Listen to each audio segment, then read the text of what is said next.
When I was 12, my family moved into a small rental house at the edge of town. My bedroom was the smallest one, facing the backyard. It was quiet, cold, and always darker than the other rooms, no matter how bright the day was. The first night, I noticed something strange. Every time I lay down, I felt the sensation that someone was sitting on the floor right behind my bed, not moving, not touching me, just sitting there, like a presence pressed into the darkness. I told myself it was my imagination. But on the third night, I heard breathing. Slow, steady breathing coming from just inches behind my headboard. I froze. The air felt colder, heavier. The breathing continued for almost a minute before it suddenly stopped, as if the thing realized I was listening.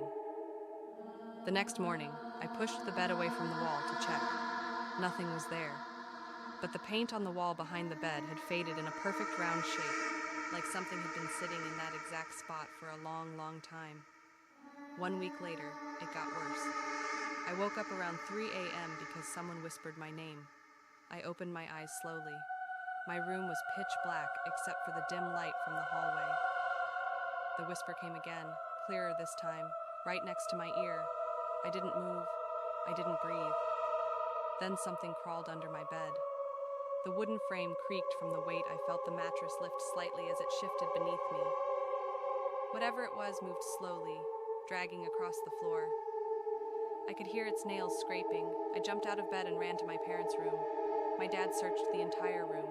Nothing. He told me it was probably a dream, but I knew dreams didn't leave scratches. Yes, scratches.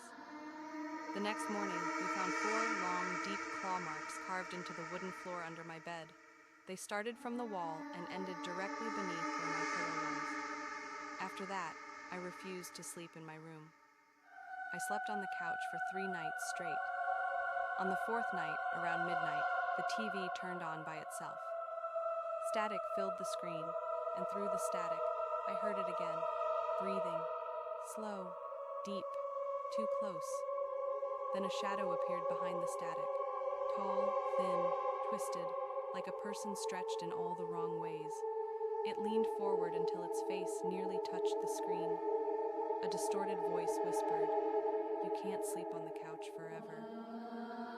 The TV shut off. The next morning, my mom told me she heard footsteps going back and forth in my old bedroom all night long.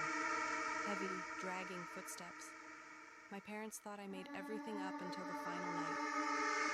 At 2:40 a.m., we heard banging on the walls. Not random banging. It sounded like fists pounding in patterns. My dad grabbed a bat and opened my